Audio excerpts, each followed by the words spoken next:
Whereas the First Age saw the great elven kingdoms rise to prominence, the Second Age saw the rise of men who established great realms across the world, while the elves slowly lessened in number and importance, with many leaving Middle-earth for the paradise of Valinor. Taking a wider view of the world, the next 3,500 years saw much war and strife, largely as a result of the Second Dark Lord, Sauron, and the other former servants of Morgoth.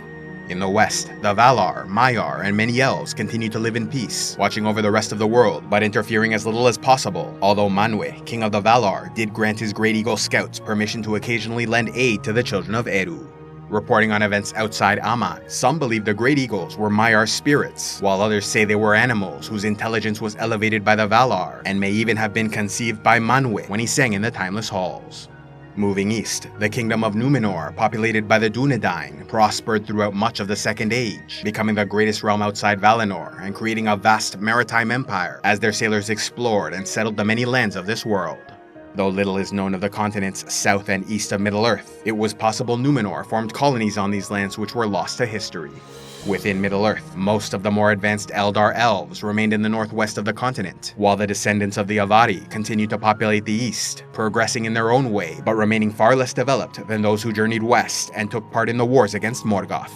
Then there were the dwarves who remained in their mountains, largely isolated from the rest of the world, while non-Dúnedain humans spread all throughout Middle-earth, unable to match the grandeur of Númenor, but nonetheless establishing their own realms and civilizations. Trading and interacting with the Eldar elves and the Dúnedain, the middlemen made their home in the northwest, as did the rival wildmen of Dunland. Further east, near and beyond the Sea of Rhûn, lived various sallow and olive-skinned peoples, known collectively as the Easterlings, while in the south, the dark-skinned Haradrim tribes developed into expert horsemen and beastmasters, eventually training great elephants for war. After the defeat of Melkor in the First Age, Sauron started to question everything he believed, and even offered his surrender to the Valar, yet his thoughts always returned to the power and influence he held under Morgoth, and ultimately refused to face judgment, instead following in the footsteps of his master by escaping to the east, where he procured a base of support among the Easterlings, and later Haradrim, using threats, gifts, coercion, or whatever was necessary to secure their allegiances. As a result, both Morgoth and Sauron were considered gods or great kings throughout much of Middle-earth, with Sauron even responsible for creating the cult of Melkor, which eventually infiltrated Númenor. Although Sauron gained influence over the east and south, he needed a more cunning plan to defeat the powerful elves and their allies in the northwest, and so tricked the elves of Eregion into forging 19 rings of power, while he secretly created a master ring imbued with part of his spirit, allowing the One Ring to have influence over all the others, one ring to rule them all. Although each of the Rings of Power held magical properties, the One Ring was beyond them all, as it allowed Sauron to exert power without depleting his life force, as his strength was preserved within the ring. However, this benefit also came with danger, for if another being with sufficient will and ability took the ring for themselves, they too would increase in might to such an extent they could rival the Dark Lord. Yet the worst consequence came if the ring was destroyed, as Sauron's physical form would be lost, and his spirit diminished to the point where he could no longer interact with the world. Should the ring be in the possession of someone other than Sauron, its powers were still greater than all the others, as it allowed the bearer to augment their natural abilities, increase their lifespan, turn invisible, see the spirit realm, influence those around them, control the wills of others, halt decay, and generate prosperity in the surrounding area. Yet it also had negative effects, corrupting the mind of its wearer, and tempting them with visions of their greatest desires, to create such an obsessive attachment to the ring they could never hope to destroy it of their own volition. However, the ring itself could choose to abandon the wearer, making itself larger to slip off their fingers and await a new owner. The One Ring was also impervious to all forms of damage, and could therefore only be destroyed in the fires of Mount Doom where it was created. Fortunately for the elves, they were powerful enough to recognize the corruption of the rings, and went to war with Sauron, who eventually recovered all but the 3 most powerful, which were given to great elven lords for safekeeping. With the destruction of Eregion in the War of the Elves and Sauron, Celebrimbor was killed, and so Lord Elrond, who arrived from Lindon with reinforcements, led survivors to found the city of Rivendell further north. Sauron then granted 7 rings to the 7 dwarf kings, while giving 9 to great kings and sorcerers of men. Although the dwarves resisted his influence, the 9 men became powerful, obedient servants of the Dark Lord, and while their bodies decayed over time, their spirits lived on, tied to Sauron and the One Ring, becoming undead ring wraiths, or Nazgûl, led by the Witch King of Angmar. Making his home in the lands of Mordor, Sauron gathered massive armies of orcs and eventually conquered much of Middle-earth, but suffered a significant setback when the armies of Numenor arrived, defeating and humiliating him before taking him captive to their homeland. Yet while Sauron was in fact militarily defeated, he endured this humiliation gladly as he formulated a new plan to infiltrate and corrupt Numenor from within. Succeeding in his efforts, he eventually convinced their king Pharazôn to invade the Undying Lands of the West. In the year 3319 SA, Ar-Pharazôn's armies arrived in the Undying Lands, causing the creator Eru to unleash his terrible power, swallowing the ships of the king's great armada beneath the waves, while their warriors were buried under falling hills, trapped within the Forgotten Caves until the final battle at the end of the world. The island of Numenor, meanwhile, sank into the sea, while the continent of Aman physically detached itself from the previously flat world, now made round, populated with new lands and seas. As a result of these changes, travel to the Undying Lands was impossible for all save the elves, who were granted access through a hidden straight road. This great cataclysm led to the deaths of nearly everyone on Numenor, though some few who remained faithful to the Valar were spared and fled east, founding the kingdoms of Arnor and Gondor near their elven allies in Middle-earth.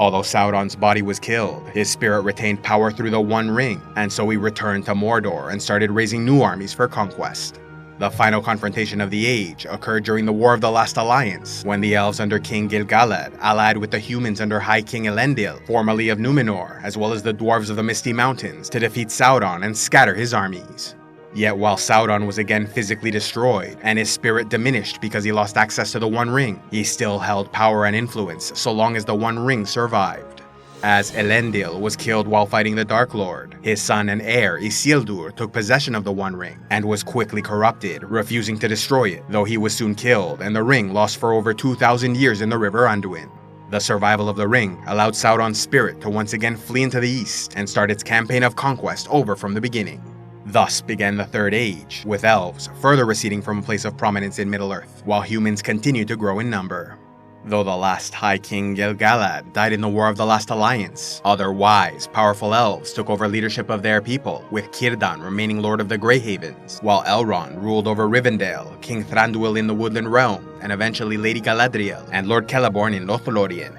The Avari, meanwhile, remained in the east, but slowly spread further west, with some eventually meeting and mixing with the Sylvan Elves.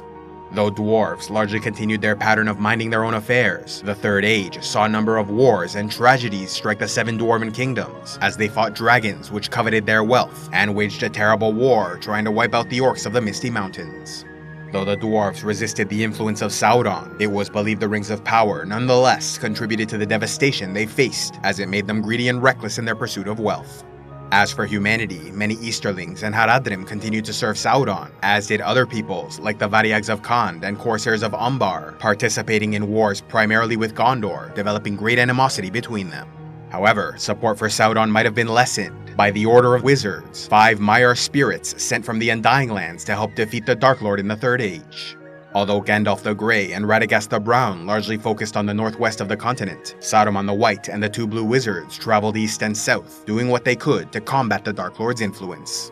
Knowing that Sauron was once a faithful Maia like the wizards, the Valar understood the temptations awaiting them, as they would be surrounded by beings incapable of magic, and so could easily use their powers to make themselves kings. Elevating this threat further was the possibility that a wizard might take the One Ring and succumb to its corruption, becoming yet another Dark Lord seeking the conquest of Middle-earth. In order to minimize this threat, the Valar forbid the wizards from overt use of their powers, or facing the Dark Lord directly, and had them take the form of elderly men so they could offer counsel to the elves, humans, and dwarves while appearing as equals. The most prosperous human realms of the Third Age, Gondor and Arnor, were populated by the descendants of Numenor, and became close allies to the Northmen, descended from the Middlemen, who eventually founded the Kingdom of Rohan, where they became great horse lords. In the later years of the Third Age, the diminutive Hobbit race appeared, an offshoot of men who made their home along the Anduin River near the Greenwood Forest, but eventually migrated west to found the peaceful realm of the Shire, where they lived in isolation as farmers. For much of this age, Sauron waited, recovering his strength and growing his support across the continent, while also striking out at enemies through agents like the Nazgul, resulting in the defeat of Arnor and weakening of Gondor.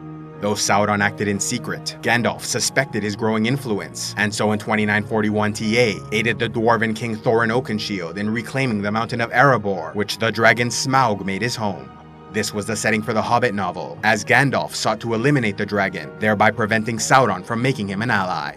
Eventually, the Dark Lord returned to Mordor, where he raised armies of orcs, trolls, wicked creatures, and human allies, culminating in the War of the Ring, when the One Ring of Power was discovered in the possession of a hobbit named Frodo Baggins, the nephew of Bilbo. This then became the setting of the Lord of the Rings novels, taking place 60 years after the events of The Hobbit. Fortunately for the free peoples of Middle-earth, they defeated the Dark Lord, thanks once again to the efforts of the wizard Gandalf the Grey, who organized and united the realms of elves, dwarves, and humans in the northwest, and won the war by distracting enemy armies long enough for Frodo to destroy the One Ring in the fires of Mount Doom.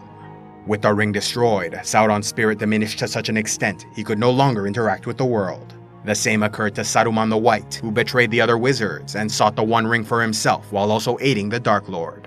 As for Gandalf, he returned to Valinor, as did many more elves, with their kingdoms gradually disappearing throughout the Fourth Age that followed. Dwarves, meanwhile, again remained in their mountains and were rarely seen, while humans thrived for many years, especially those under the reign of the reunited kingdom of Gondor and Arnor, ruled by King Elessar after the war, and then his son Eldarion. Little is known about what went on in the later years of the Fourth Age and beyond, yet prophecies claim the final days of this world would come during Dagor Dagorath, a final battle in which Morgoth would return to invade Arda. But he would be defeated, thus bringing an end to the world, and the vision of Arda sang long ago in the timeless halls. What would happen after that, none could be certain, but one theory stated that the dwarves would help Eru and the Valar build a new world, populated by humans, who were finally granted the unknown destiny promised through the gift of mortality.